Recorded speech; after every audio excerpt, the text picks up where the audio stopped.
with budgets being due yesterday. I think your program manager wanted it last week, right? You're still nervous. You're so unsure. We do this once a year. So we decided to have this review to help facilitate the budget entry. A lot of the items that we'll be presenting on today are just functions of the new position management in Nexus. And so we've utilized this salary and fringe document that's in our chat to help facilitate the functions, the performance of functions, and the conversation. So I'll get started. My name's Ileana Blanco, and I'm your Senior Compliance Accounting Manager. And joining me today is Maxine Golson. I'm the Senior Compliance Accounting Manager here at CSC. So good afternoon, everyone, and welcome. Ileana and I will be taking you through the position management process, and our team mate Compliance Accounting Manager, Cecile Abriza Rivera. She will also be joining us and assisting with the chat. This is an open presentation, and you're welcome to ask questions throughout the presentation and at the end. And please do not hesitate to ask those questions, because we want to ensure that you get a full understanding of the process before we leave here this afternoon. Okay, so don't be afraid to ask those questions. And for today's presentation, we have created a sample budget, which you will see right now. I'm going to share my screen.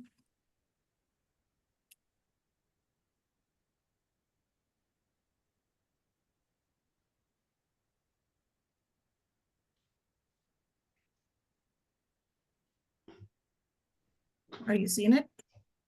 No, not yet, Max. Okay, there you go. Here it comes.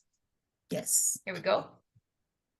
So I'll be sharing this sample budget throughout the afternoon. And the sample budget has positions and assigned staff to capture the different scenarios in the position management process. So as we go through, as I said earlier, do not hesitate to ask questions, and we are here to provide all the information that you need to assist you, especially for new providers in completing your budgets for the next fiscal year 24-25. And now over to you, Ileana. Gracias, Max. All right. Can you put up our PDF, please? There we go. All right. Welcome, everybody. We'll start on page 2, Ms. Max. Just to get started. But anybody who's going to work on the budget, you must be assigned to the workflow. Your SAMHSA administrator that lives in your agency, this has nothing to do with the help desk. That's the person who assigns you to your workflow. So if you go try to get the budget started, or you try to enter positions and you are not able to do it, please contact them and ask them to assign you to the workflow and assign you to the contract number. And they know what you'll mean by that. Just a quick reminder that only the budget creator can create, edit, modify changes in Nexus, especially for the position management side.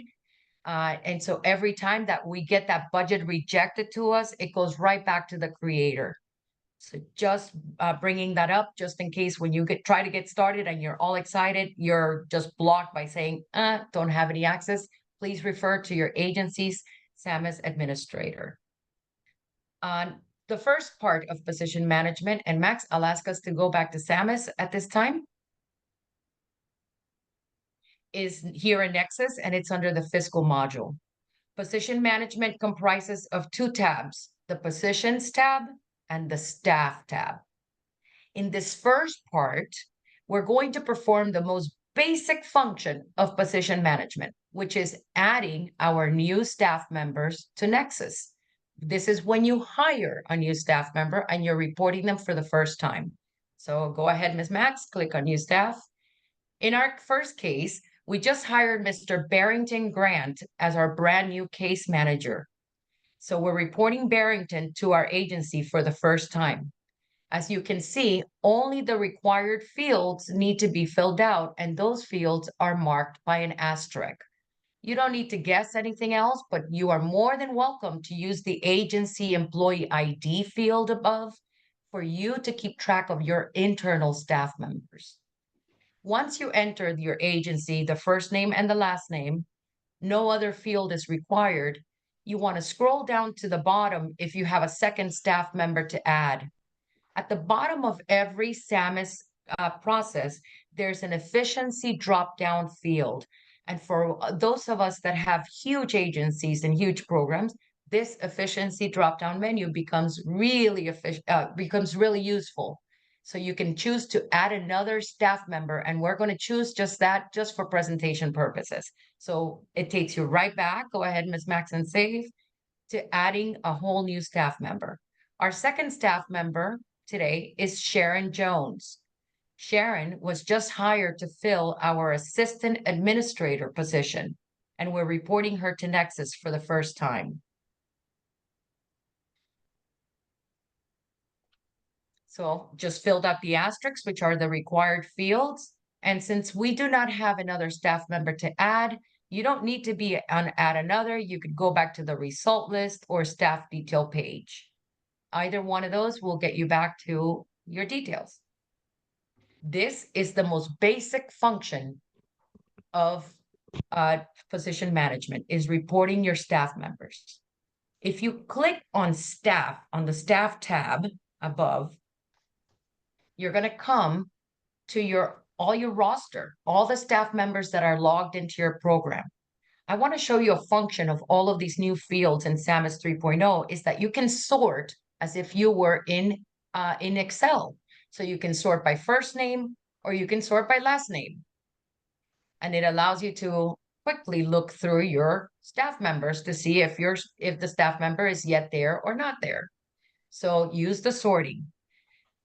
I want to take the moment right now, Max, because our current staff member, Anita Gonzalez, your very first one, happened to have a life-changing event. She got married, and her new last name is Pagan. So this is exactly how you would actually update a staff member's last name due to a life-changing event. You click on the Modify button, and we're in the Staff tab. Just remember, here's Anita, and you would change then her new last name, Pagan. So I want to show you that you can update last names, you can update first names, but other than that, nothing else is required. And honestly, I don't recommend we fill any of the other fields, not us in the finance side of things at least. And we can click on Save. So this is the most basic function of position management, reporting your staff members. Again, just by clicking on staff, you go back to your roster and you can review your staff roster and to see if your staff member is there. So there's Miss Anita Pagan now. All right. Next, we're going to perform the creating of the positions and all of that exciting stuff. But before we go there, I want to go back to our PDF and ask you to take a few considerations. And you will need to do this before you get started in position management. All of us programmatic folks all of our programs fall within one of these scenarios, A, B, or C. So let's go through the scenarios because depending on the scenario that you fall in, will determine your course of action with position management. So let's look at scenario A. In scenario A, you've never been funded by CSC before. You're a brand new program to our agency. I know that the PYD RFP just happened, and we have a new agency that has never been funded by CSC before. For them, they will have to create all new staff members in all new positions. I also know that on our inclusion, STEP inclusion, brand new project, never seen before. So Irie, if you're here today, you'll be creating all new positions for your new program. In scenario B, let's move to scenario B. Scenario B is an existing agency and you were just refunded. Right now, all of our PYD folks are in this group. In fact, it's going to be LEAP, STEP, Youth Force, and anyone who's assigned a fiscal sponsor will be in this scenario. In this particular scenario, Your positions already exist. There is no need to recreate all of these positions. What you must do is go back and assign them to your new contract number, because your contract number changes every 4 years. RFPs happen every 4 years. So you will just need to reassign the new contract number. A great starting point is actually this year's budget. In this year's budget, you have the staff member who's sitting there, the position ID, which becomes very important as you assign the position to your new contract number, and everything is there set for you. There is no need to recreate. In this scenario, if a position title changes, a new position must be created. We do not, and in fact, Nexus will not allow you to change titles. So that will prompt you to create a new position and end date the old position. In this scenario, new positions are new positions and will need to be created.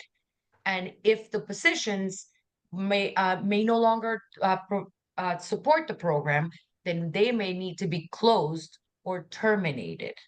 So if a position no longer supports the program with us, then we will need to terminate those before you hit submit on that budget. So now let's look at scenario C. Scenario C. You've been here before, you have a contract number, your contract number didn't change. This will include our family strengthening programs, our MOST, our HEAL, and our New Day programs. You fall under this category. Your contract number didn't change. So if the title of the position doesn't change, it's still the same. No need to end date the position and create a new one. New positions to the program will need to be created new, and old positions will also be terminated. So, but for the most part, whether you choose to or not choose to copy your budget in scenario C, all your positions will be there. Whether you choose to or choose not to copy your budget, all of your positions will be there for you. So let's get started by creating a position from scratch. In our example, we're going to create a brand new position called the case manager. So go to the positions tab. There are 3 different ways that you can add a position. You can click on this add new button here. Click on it, Max. Show us the drop down from that. It asks you to add a new position or a new staff member. You can go to the positions tab and select add new position by choosing that first piece, or you could use this new green button on the far right, which allows us to add a position. So either 3 places will take you to the same spot. So let's add our new case manager, Barrington Grant. Again, under the position tab, all required fields are marked by an asterisk. You enter your agency, your title, and we ask that you do not use all caps in your naming protocol. Just capitalize each word. The category, which will be determined in your staffing chart. And here you select full-time or part-time. Keep a close eye on this full-time or part-time. In fact, later on, I have an example in which we update a staff member from part-time to full-time. So we'll come back to this. Our position start date starts with the date of our contract, which will be 10/1. And we will enter no end date because we're creating a new position. So no end date. The drop-down menu. The drop-down menu allows you to add another position or actually move on to assigning the program. We're going to add another position just for the presentation purposes. I don't think we had another position to add, Maxine. Now that I think about it. Now we have them all. Yeah, so you just continue and add. That will, or you can go back. Can you go back to position assignment or the other choices that they give you there, Max, at the bottom? Oh, we lost it. That's okay. You can go click back on positions. Just stay on there, Max. Let me see the drop down at the bottom, the efficiency drop down menu. So you can go back to the result list, add another. or the position to, does it go if you click result list? If you hit on save, let me see. Sometimes we try to trick Sam, it's no. All right, so just click on the positions tab. Does anybody want to see a position created again? Please put your comments in the chat or just open up your mic. Again, when you're looking at your roster this way, you can look at your positions by you can sort by title, you can sort by associated programs, etc. So let's continue on with our presentation. And in this scenario, in our next scenario, we're actually going to go to the Family Service Coordinator. The Family Service Coordinator 16851. Right there in front of you. Now, let me tell you a story about this coordinator. This coordinator has already been assigned that has already worked for our agency. So PYD, LEAP, STEP, Youth Force, this is exactly what you'll be doing to reassign your staff member. Our Family Service Coordinator already works. I see a yes, please. Is that to create a new position, Miss Stephanie? Awesome. All right, let's Yes. go back. All right, so let's create a new position before we go on to this next function. So position, new position.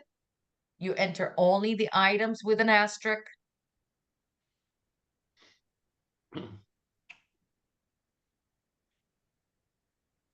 Select your agency, your position title. You can create a campus monitor right below you, Ms. Max. Your category, you select part-time or full-time. Your start date 10/1, but no end date because we want the position. The position is available and open for grabs. Max, would you, I think you need to select the category before it allows us to go back to the position, the detail page.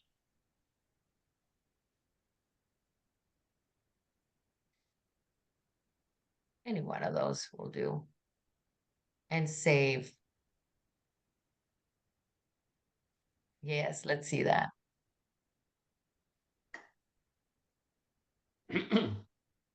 So it takes us right back to the results list. Now, right now, I have to tell you this up. Max and I have sorted the result list by date modified. If you use this date modify column, your latest positions will always be at the top. So if you click on it, it brings the old positions, really old positions. See, those that were created back in 2020, 2019. So these are the latest. So date modify on the positions tab is a great way to sort. So you could see your newest positions at the top. Was that good? Did you need that again? A new position, anybody? Thank you. Awesome. We'll move on. All right. So I'm going to set up our next scenario again. In our next scenario, this is our PYD providers and LEAP, STEP, and Youth Force. Our Family Service Coordinator already exists. She, Mariana Grande, by the way, she already works for our agency. And now she will begin to support our new contract number. So you actually be assigned the contract number by clicking on the Add Position Program Assignment button at the top. Notice that go ahead, Ms. Max, assign our new contract number. 3333 10/1/2024. And you must fill out all the fields. Now, Mariana Grande already works in this position in our other programs, so she's going to come in and help us out in this one too. You assigned her. And she works 1040 hours a year. Actually, hold on, let me go back to it, Miss Max. She's actually working 2080 per year and will be 25% of her time will be dedicated to our program. The start date will be 10/1. And you click on save.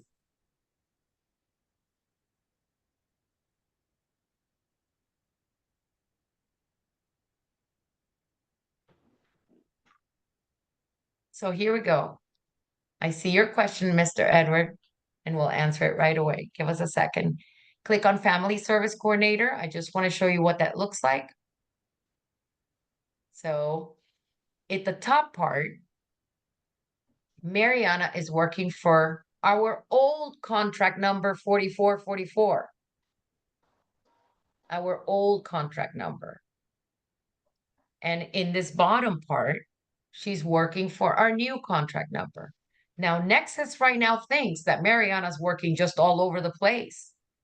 So part of the homework that you have to do, PYD providers, is actually closing down that old contract participation. And you do that by clicking on Modify Assignment in the far right. Anna, So this can is I our just, old. sorry, Yes, go Ileana, ahead. this is Erin. I just wanted to add, so when Ileana is speaking about PYD, I know that there's a bunch of height providers on here as well. This will apply to height as well. So I just want to make sure that everybody's taking note of that. That's right. I keep forgetting that height has a new contract number. So yes. Thanks. So Ms. Mariana Grande will actually start on 10/15. Oh, I'm sorry. We're doing the closing of her, not here. This is the ending of her contract of the old contract number. So we'll put Mariana at 9/30, 2023. 2024. I keep on forgetting that we're on 2024 this year for some reason. So 9/30, 2024, date of the last check run, which she would be there at 9/30. And program support terminated or voluntary other will work. And you could save down at the bottom. You must save first. So something really, really important, and let me mention this about closing down the support of a position. Let's go back into the Family Service Coordinator, is that you must do it in a certain sequence. And the sequence requires us to end date the staff member first, right? As we have end dated Mariana at 9/30. And now we can end date the program support. So you click back on Modify Assignment again. And we're actually end dating the program support at 9/30. So this is our old contract number and save assignment. And we're going to go back into Mariana because I want you to see.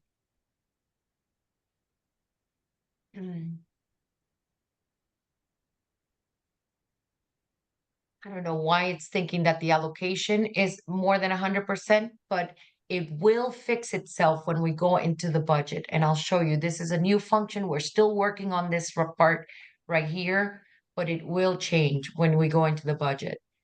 You will see that Samus thinks that we have Mariana working in both programs at the same time, and that's not the case, but we'll see the actual adjustment of it. So let's go on.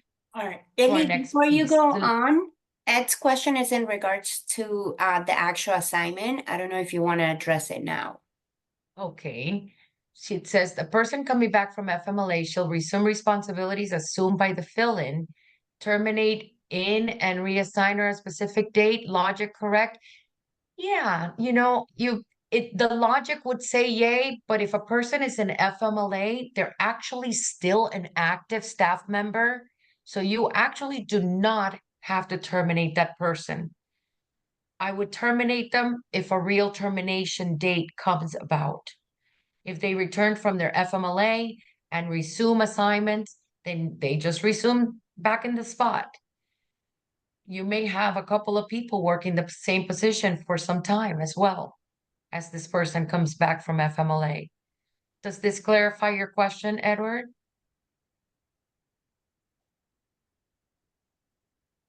I don't. Yes. Thank you. Thank you so much. Any other questions that we can answer? Was there a second question, Ceci? No, that's the only question in the chat so far. Just a Right. reminder, if you guys are adding the questions or any inquiries in the chat, please address it to everyone. Otherwise, I cannot see it if you guys send it only to the host or co-host.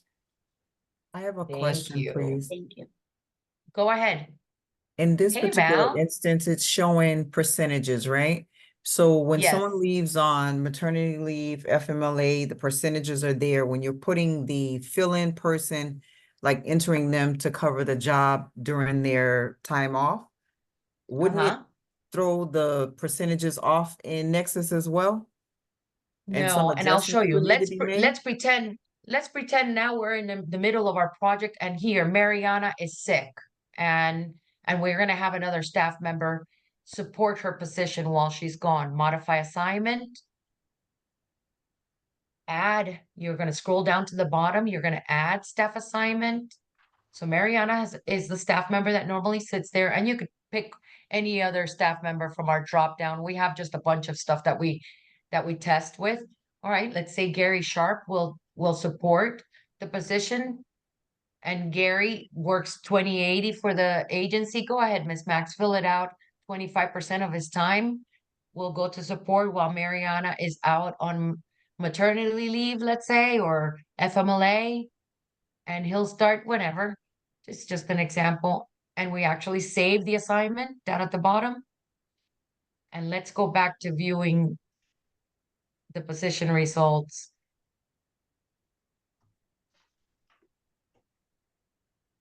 And so that Val, and by the way, this is Valencia McConical Bell asking the question, our amazing accounts payable specialist that responds to many of your reimbursements in a good way.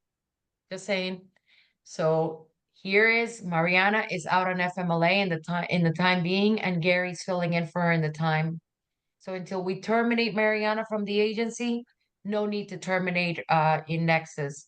But if you feel like you need to see that clean record and ensure that you need it on your end, you're more than welcome to perform termination. We'll see you reassign. And I've seen that in several of our agencies that someone will go on FMLA and they'll reassign the staff member when they come back. But we really shouldn't, because they're not yet terminated. So just showing that. Does that answer the question for whoever posed that question? Does that help? Does Yes. anybody else want to comment? No?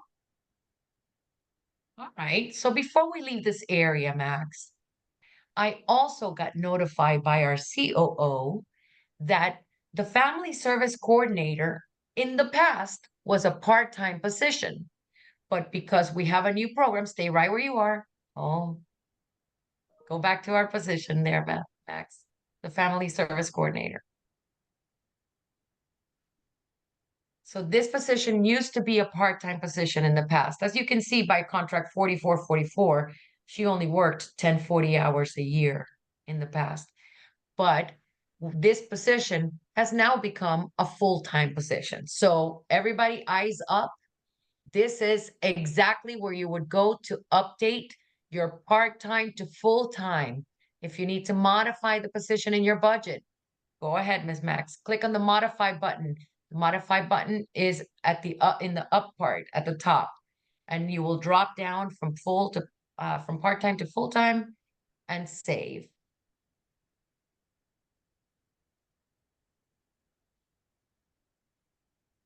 So go back into the position. Cindy, there is a question that was sent. And the question is, if I'm unable to update, does that mean that I am not the administrator?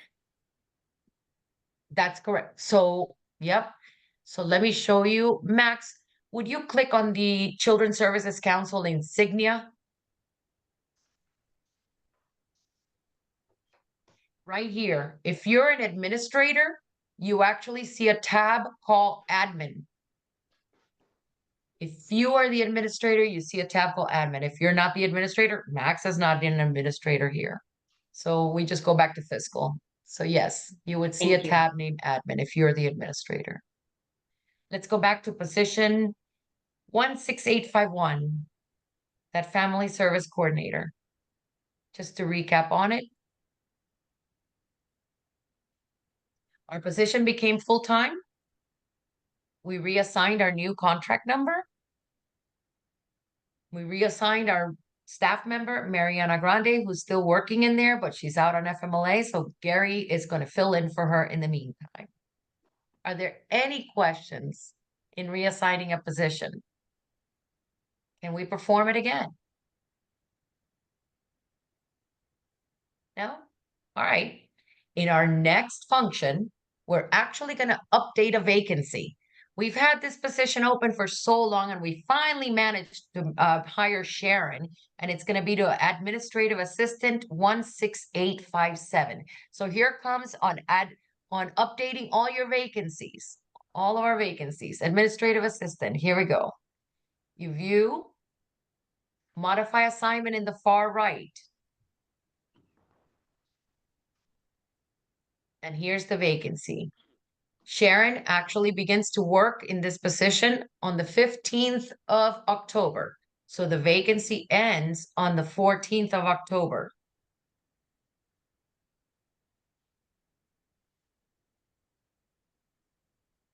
And you add the staff assignment, and we entered Sharon's name at the beginning of our presentation. So here we are assigning our new staff member to our position. And by the way, Sharon, let me tell you the details on that. She's 1040 and 100% of the time to our program. And she starts on 1015. So this is exactly how we want to use position management at this level. We want to be able to track what were the vacancy periods, who's filling in, etc. Max, before you select save assignment, can you go back instead of the result list? What are the choices? Positions detail page, please. And save assignment. And then we go back to our position detail page here. So now we just ended a vacancy and assigned Ms. Sharon Jones to our vacancy. So if you have a new staff member that you hired, go look for your position ID, click on the positions tab, bring up your position, modify assignment in the far right, and update your vacancy. Can we perform this function again for anybody? Updating a vacancy. No? Miss Ileana, I have a question for you. Sure. So let's pretend that I'm starting and I do not have the position. I want to create vacant. I've done it last year and I totally forgot how to do that. Could you please show me? So you have a new position, but the position is vacant. Is that what it is, Alex? That is correct, yes. I have Okay, not hired so- anybody, it's vacant. And I forgot how to do that. Max, let's create a position. We're going to create a position from scratch, and the position is vacant. New position. Enter all of the required fields.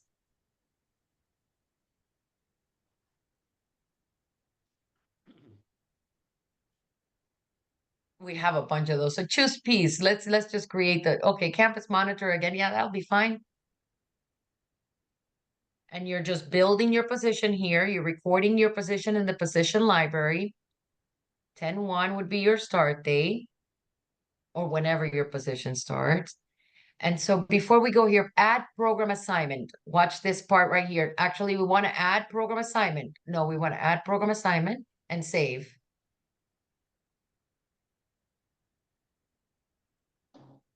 Save down at the bottom.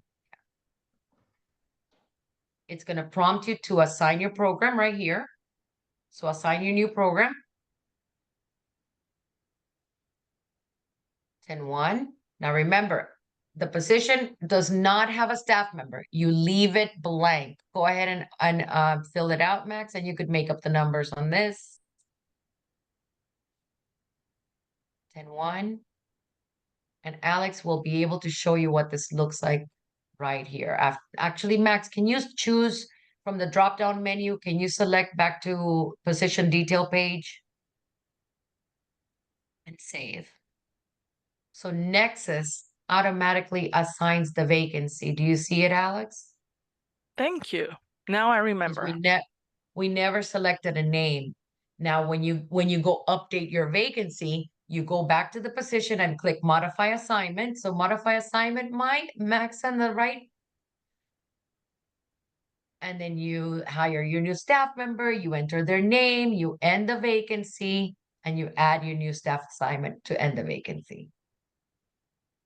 Capiche? Thank you.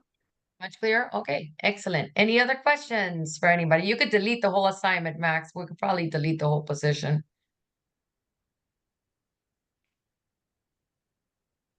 We're in testing mode, so we have delete buttons. Probably most of you know. I think we still have to assign the case manager the program, so let's go back and do that. So here's a case manager. Here we're gonna assign the program.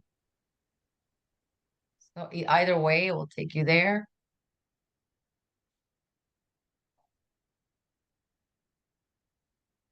And this is Mr. Barrington that we created at the beginning of the presentation.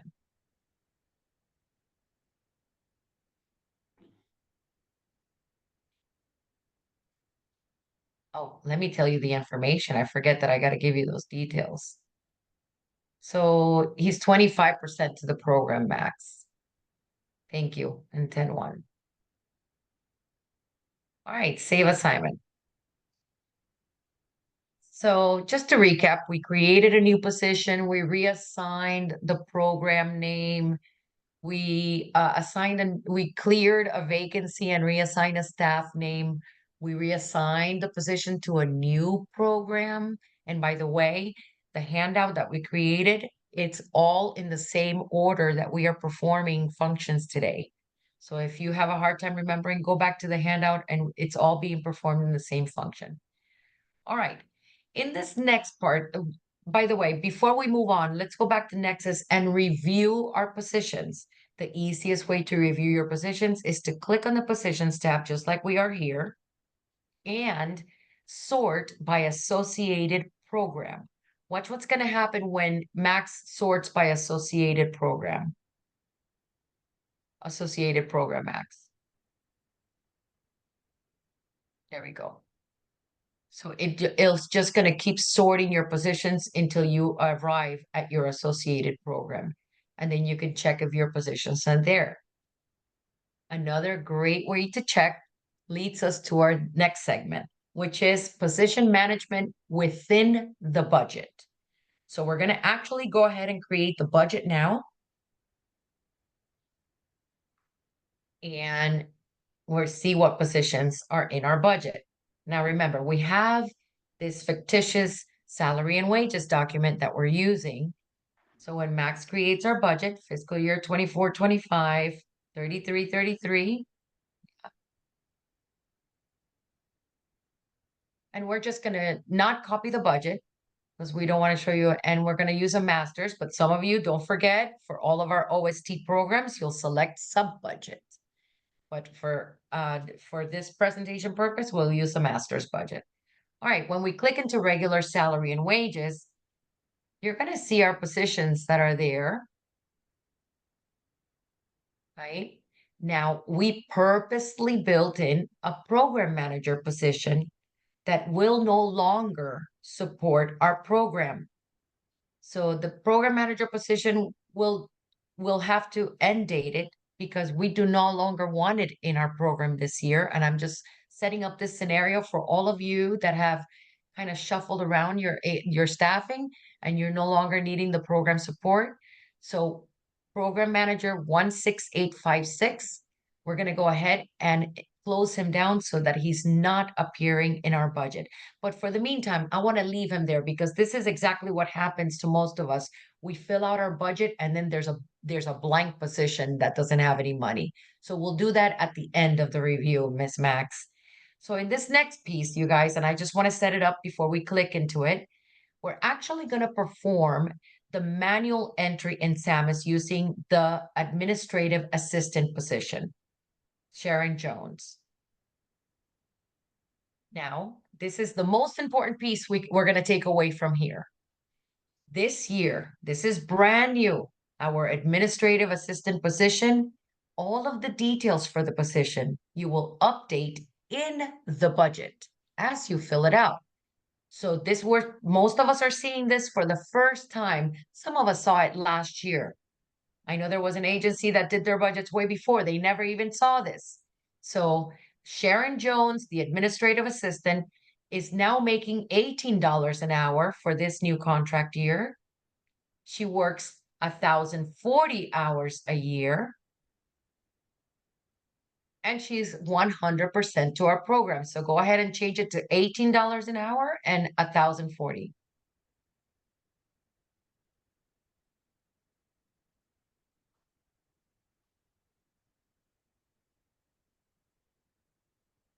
All right, if you scroll down a little bit further, we do have a note field here, and we encourage you to use the note field, especially if there's calculation methods of calculation that we will not be able to derive from the math. And I mean that for those budgets that are only for 2 months, and those budgets that are only for 11 months or 10 months, you would enter that information here. Make the note, 2-month budget, 11-month budget, whatever the case may be.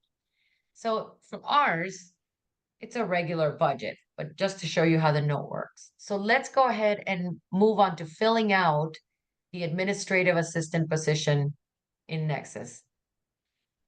All right, first I want to just start by reviewing what we're seeing. I want to acknowledge that we do not have a calculate button. We do not have a calculate button. Why? Because we never set up our fringe benefits. I want to actually perform what we call a manual entry because we do have providers that do not provide for fringe benefits through our funding. That doesn't mean that they don't pay them. They just don't assign them to our funding. So when you do not have a calculate button because you never assigned a fringe benefit rate, you will have to perform a manual entry. The manual entry is manually entered in all 3 columns. And on the gross column, you must enter annualized cost. I see a question. Yes, a question just came in. It says, for part-time staff, will we enter actual hours and budget or 1040? That's an excellent question, Allison, and I'm going to tell you why. Because you'll enter actual. Because if you don't enter actual number of hours, I can't perform the math. I can't check it. Go back up, Miss Max. In the calculation that we're about to enter, if you multiply $18 an hour times 1,040 hours, go back down, Miss Max, it will equal 18,720. And that's what you're entering in all 3 columns. So the number of hours must be actual. Actual number of hours budgeted. Just to let you know, our FICA, it's 1432, and I'm checking it against my Excel sheet. Our workers' compensation is $215, and as you can see, Max is entering in all 3 columns, $215, and she's using the tab button to navigate swiftly through the fields. And then our SUTA is 189, Max. 189, 189. Before we move on from this area, I want you to take your time because this is the part where you catch errors. The 3 numbers at the bottom must total equal numbers. If you, by mistake, inverted a number and you entered 251 instead of 215, Max, would you switch one of those to 251? The numbers at the bottom do not equal the same. So to catch errors, and we're still human, we invert numbers all day. I know I do. So to catch the error, you want to look at the bottom numbers and ensure that column 2 and 3 total the same amount. So go ahead and log your 215 and save. 1836 all 3 times and save. So we've actually entered the salaried and fringe benefit information for the administrative assistant through a manual entry. Are there any questions I can answer? Go ahead to back to the positions list, Ms. Maxine, so they could see. I heard somebody say something. Yes, I have a question. I'm sorry. Can you hear me? Go ahead. Yes. In regards to what you had said that the columns at the bottom, the numbers must be the same. I just want to clarify to make sure that it's only the allocation portion that's supposed to be the same, correct? That's correct. Column 2 and 3. So if you click on the administrative staff position again, Max, and it makes sense, right? Because look at the titles of the column. The first column is called gross salary and wages. Now, in this case, this position happens to be 100% to our program. But if this position was 50%, then we would see $9,360 instead on the program allocation and the CSC allocation columns, the two columns. Does that clarify?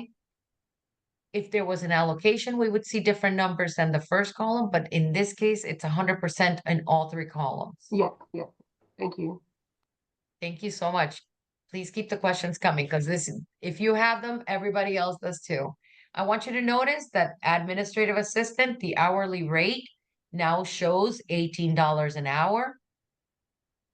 And if I do the math, rate times the number of hours, it gives me the 18,720. It needs to make sense. All right.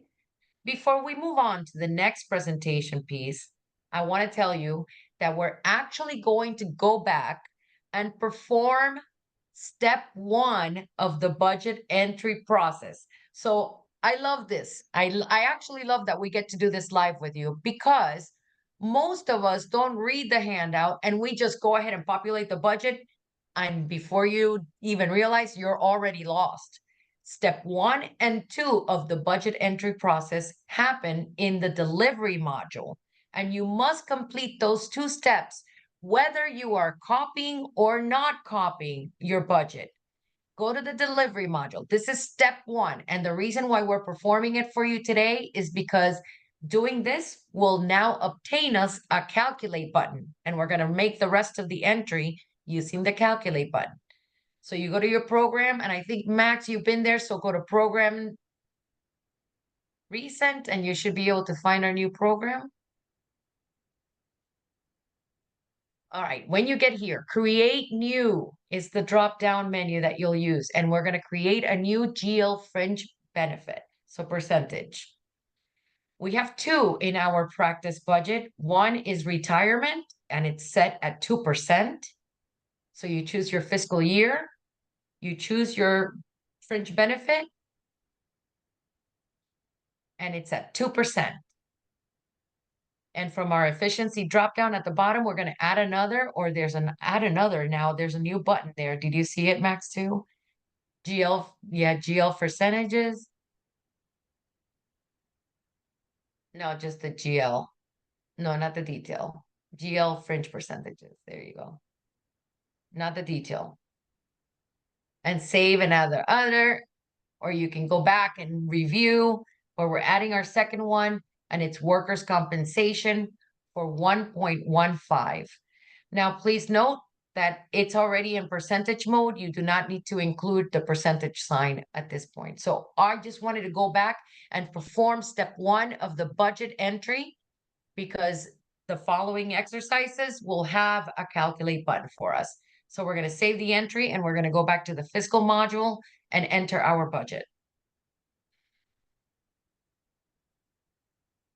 And we're going to enter now. Our first position will be the program director.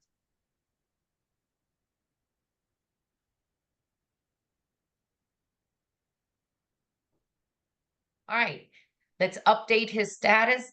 John Smith has it's going to be $20.80 a year because he's a full-time staff member, and his percentage is down to 35% this year. So we'll make the adjustment to 35% here. Now that you've adjusted that, you can go down and enter the numbers for him. His annual salary is $65,000. We're going to fill out the gross column first. Always fill out your gross column first. You do not need to enter for the items that have a rate. There's your retirement for 2%, and there's your workers' compensation at 1.5. Nexus will perform the math for you. You do not need to enter for that. Life and health insurance, the annual cost is $4,800. Sorry, not 48,000. And for SUTA, for SUTA will be 189. All right. So we went back and got the calculate button, right? We got our fringe percentages. Max, can you just make it a little bit smaller before you hit the calculate button for us? And center us in our screen. Go up just a little bit. No, that's too small. I'm older, Max. All right, here we go. So go down just a little bit. Watch what's gonna happen to one. Max is gonna hit the calculate button. You're gonna see the allocation go on the last two columns, but look at the totals. And this goes back to the question that was just previously asked. Go ahead, hit calculate button. But the totals are not going to be the same because the gross column has an annualized cost. The program allocation and CSC column has our programmatic cost. I'm going to check it up against my Excel sheet. So I should have 22,750 in salary, 1740 in FICA, 455 in retirement, 1680 in health, 262 in workers' compensation, and $66 in SUTA. So always check against your Excel sheet. Our next position we're just going to enter will be our case manager.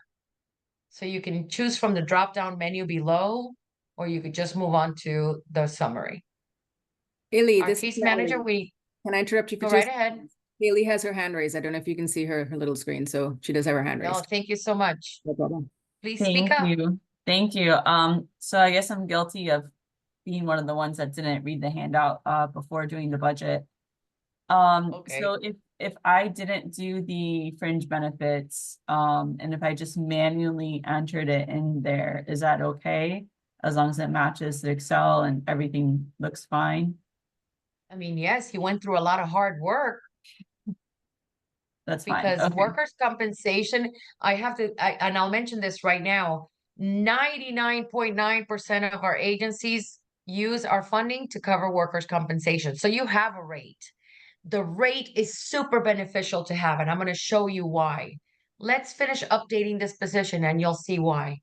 Barrington Grant is our case manager. Our case manager is an hourly staff member, and they make $24 an hour. And 25% of their time is dedicated to our program, 80 hours a year max. So this is we're updating the allocation and the number of hours as we go position in our budget. So here it goes. We have a calculate button, right? And so we'll begin to enter all of the gross column first. Our case manager makes $49,920 a year.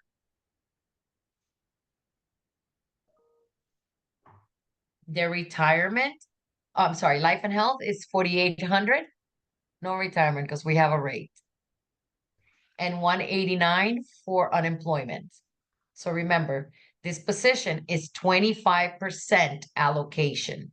So when Max hits the calculate button, and the program allocation column and the CSC allocation column will display 25% of all of your values. Let me read you the numbers just in case. I have 12,000 for 80 for program salaries, 955 for FICA, 250 for retirement, 1,200 for health benefits, 144 and 47. Excel sheet is king. You may have some rounding errors, especially when you have a workers' compensation rate with 2 decimal points after the period. Rounding errors may occur. Remember, you've already tested your Excel sheet. You know that it works. So go back and adjust to your Excel, the number on the Excel sheet. And then the last, I guess, say save detail. And let's go back to the position list.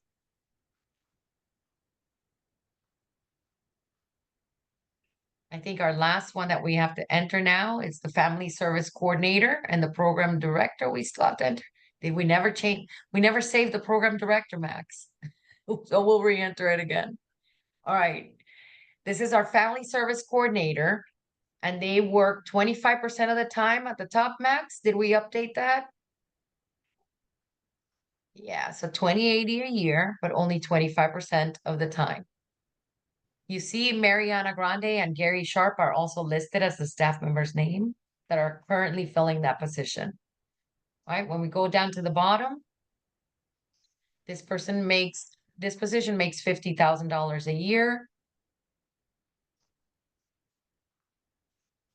And Max, currently this position does not receive health benefits. So we will not enter health benefits for the position and 189 for Suta. So the position does not receive health benefits, and that's okay. You can hit the calculate button and 25% of our position is allocated in our budget. I guess we'll have to go back to the program director and fill them out again because we didn't press save, which is the reality many of us face sometimes. If we don't press save, nothing gets saved. So he's 35% to our program. Makes $65,000 a year. 4,800 for health. And 189 for unemployment.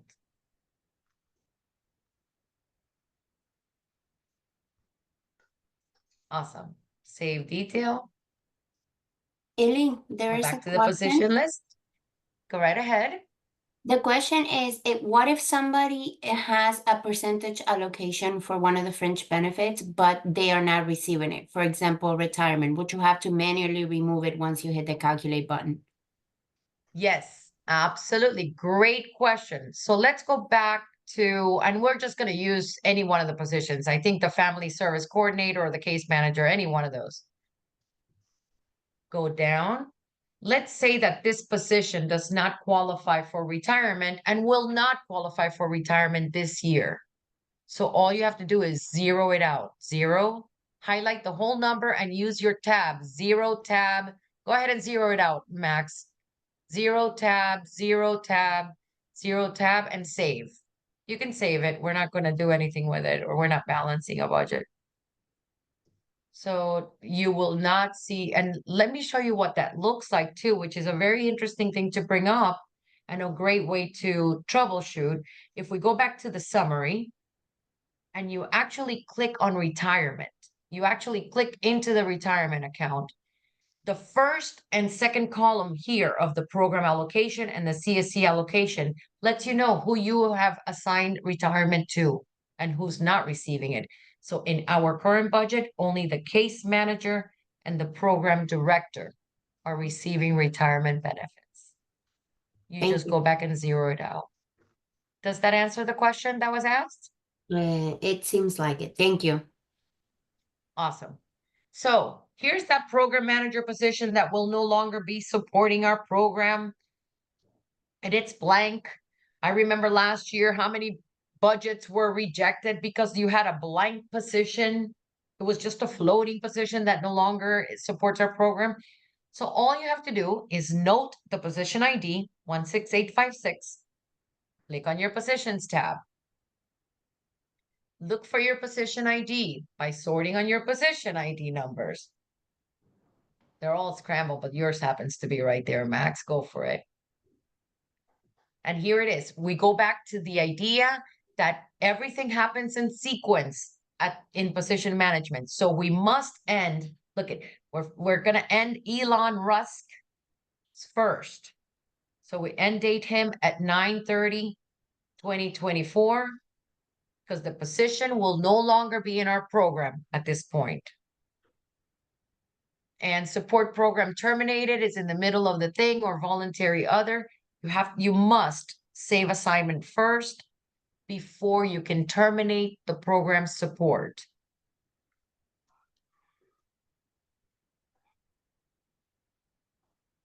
Program modify assignment again. And now the program support field is there. Before you say save, Max, can you go back to the drop-down menu at the bottom and go back to position detail page? Thank you. Save assignment. Here it is. You can see that the end date for Elon Rusk was end dated down at the bottom. There we go. That's for Elon Rusk, the staff member. The end date right above indicates that the program support was also terminated. And let's just say that we no longer need this position. This position will not come back. In order to close, because you see the status, You see where it says status? It says that it's filled, but it's not active. Let's just say this position was leaving us forever and we will never use it again. Then what you do is you click on modify and you close the position down from the position library forever and you hit save. We never delete positions because all of our positions have historical content with us. So you never delete it, you just close them down. So let's go back to our budget, Max, Ellie, one more and see what it question. looks like now. Go for it. So if you close the position, how you just showed us in there, and let's say 3 years down the line or 4 years down the line, do I need it? Do I recreate that position again, or do I go back and reopen it? No, you open a new one. Okay, thank That you. old position, it was an old position with a same title, but it was used a long time ago. Historical data stays in Nexus. You can reopen a new one. And that happens all the time. As you Thank can you. see, the program manager that we just terminated is no longer attached to our budget. So before you move on, ensure that it all makes sense. $18 an hour times 1,040 hours equals 18,720. $24 an hour, 2080 hours, that's why it's full-time, because it's a full-time position at 25% equals 12,480. A salaried position at a 25% allocation for the family service coordinator equals 12,500. But if I click on the family service coordinator in the gross column, I can see his annual, the annual salary for him. So there it is. And this is how we go back and review your budget. So you kind of have to do the same. All right. Before we leave this section, the one reason that everybody was getting rejected for last year, the note at the bottom of salary and wages. You click on salary and wages. You go back to your budget. You have a budget in Excel. The notes that you need for this section are there. No, you have salary and wages, you go down to the bottom and then go to your budget, Max, in PDF. Here's the note. Literally it's just the fringe benefit and the monthly cost of it or the rate. So you copy that and you paste it in your Nexus budget. For all of you that are here today that are reviewers, once you put it down, you save the note, and we'll go back to the summary section. For all of our reviewers present today, you must review for this, and you're going to have to reject it back if you don't have a blue little note there. Max, can you make this just a little bit bigger for us? Or a lot bigger? There we go. So before you leave this area, is your note attached? Do all 3 columns total the same? If there's a difference in column, then the next step you want to look at is which fringe benefit is presenting the difference. You will be catching at this level. And then if you're wondering, oh my God, if it's like in retirement, you see 705 and then a 750, then you click on that fringe benefit to fix it. All right. That was the bulk part of our presentation today, but next, I want to move on to fixing common errors. So let's go back to our PDF. Let's go to the next page. Here we go. The prior page, Max. Prior. Number 7. One more. Here we go. In your budget entry guidelines and in your position management handout, here's how to troubleshoot your fringe benefits and your funder, the match. I included this page just so that you can go back and ensure that you have the right fringe benefits attached to your budget. If you have an error, correct it by going to program detail and going down to the GL fringe benefits. You see it in the diagram right in front of us. In the next page of your handout, We have fixing common errors, such as a difference in salary and fringe. This is what we were just doing right now. Looking at all the three columns, and wherever you're experiencing the inversion or the difference, you click on that very specific fringe benefit to figure out which is the position giving you a headache. Same thing with salaries. And in the last page, seems to be the most common error we get when you get these pink slips in this new SAMIS, in this new Nexus world. I call it getting the pink slip. If you have an error, sometimes Nexus will warn you, hey, something happened, you're over allocated. That means that there was something inverted. In this case, the actual number was 3360 and it was entered as 3660. So just the difference in numbers there. And then down at the bottom, we saw this a little bit earlier, when your staff member exceeds 100% of the time. This will happen until you close down the old contract number. So for our PYD, height, lead, step, and youth force, height, lead, step, and youth force, you may see this pink slip. And there is a way to fix that before we move forward. Normally has to do with end dating up an old contract number, just to let you know. And lastly, our next page, we have questions and answers. Is there anything that you would like to see perform again, or any questions? Please ask. I Participate. have a question. Hi. Hi.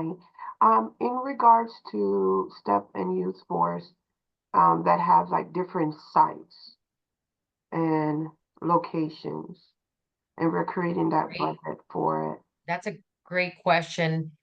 So in STEP and Youth Force, you do not have the opportunity to copy your budget this year because you have a brand new contract number.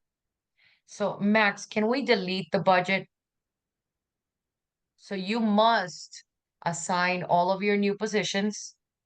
Go ahead and just delete this budget here and let's create a new budget. And I'm going to show you how to get started. For all of you PYD programs, height, I don't think we have a lot of height programs that have different locations, right? Just the OST programs. So go ahead, Max, create a new fiscal document. And you'll see that, remember, for if you have different sites, 2425, you can create 2425. 33.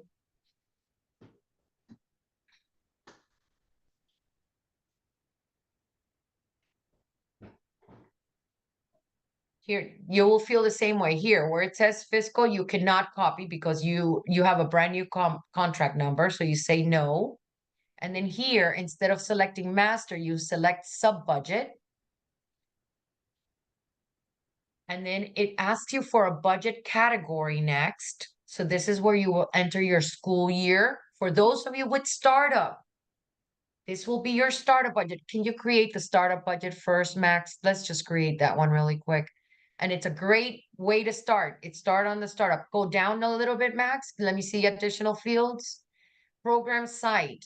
I do not have any sites assigned to my testing program, as you can see. But if you are a program that has many sites, your sites will be listed here. And you want to select the site name. In fact, you have to select the site name, because you will find that if you try to enter numbers at the master level, you're going to be stomped. All of your fields are grayed out. So you will select the site. We won't choose one here because we don't have one, but you could go ahead and create the document. So I've just created my startup budget. I'm in a sub budget, and you can tell because you see the green button in the sub navigation menu that tells you you're in a sub budget in the black area there. All right, yep, that's a sub budget. But as you can see, there's a master budget key. Click on the master budget, Max, and in the sub navigation.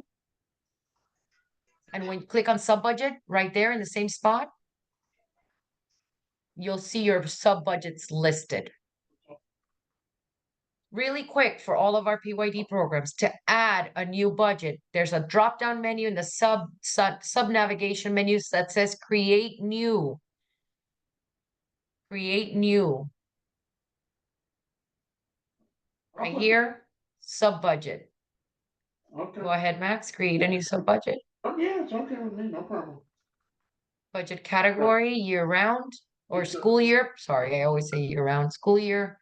And we don't have a site, but you can go ahead and create it, Max. Okay. In your agency, it will have a site. It will be site specific. Click on the master budget key again and enter the sub budget key. And I only have school year because I don't have a site name, but in your case, it'll say elementary school, middle school, high school. Does that help answer the question? Yes, that does. That does. Now, remember, your staff member is already attached to certain sites. So That's what gonna be my next absolutely go back and question. look at your current year budget and notice what positions ID are assigned. You probably can get a hint by the names of the staff members, but you want to make sure it's a clean entry and not assign the same position to all 4 of your subsites or 3 of your subsites or 7 subsites. Different positions and different sites. So, Any other questions we can answer related to position management or anything else? so with the ones that have multiple sites, each site already has a position number attached to that site. That's correct. That's why But you what want if to we go to have your to create a current new budget. position for that particular site? No, you do not. They already exist. Okay. They exist. And a great way is to go back and visit all of your sub budgets today and see what position numbers have been assigned money. So if we go to your school year round, you're going to see our positions. Go ahead, Max. Right? So it depends on who you add. We could create another sub budget, a second one, and in the let's just say just for the presentation purposes, the admin assistant and the case manager are assigned to sub budget 1, but the family service coordinator and program director are assigned to sub budget 2. So you can click on that sub budget type black key, Max, right below the green button that says sub budget. In here, it's another way that you can also create a sub budget. Here's a school year. I don't have a site. Go ahead and say save. And let's go back to our sub budget, master sub budgets. Yeah. So now we I didn't create another one. Oh, so then that's where you would change the category. It would change category on that. So you must always go through create new to create as many subsites. Are there any other questions we can answer for position management? No? Max, would you stop sharing for a minute then when we get done? If anything comes up, remember you have your program manager, you have your compliance accounting manager. We try to do a really good job with the budget entry guidelines, step by step. Don't forget step 1 and 2, because whether you choose to copy or not, and we encourage you, you must complete step 1 and 2. We absolutely encourage you to have a calculate button. It makes life so much easier. The room for error when you do not have a calculate button is too great, because you must enter 3 different columns. With a calculate button, you enter the gross column, click calculate, and you're done. All you have to make sure is that the rounding was done properly.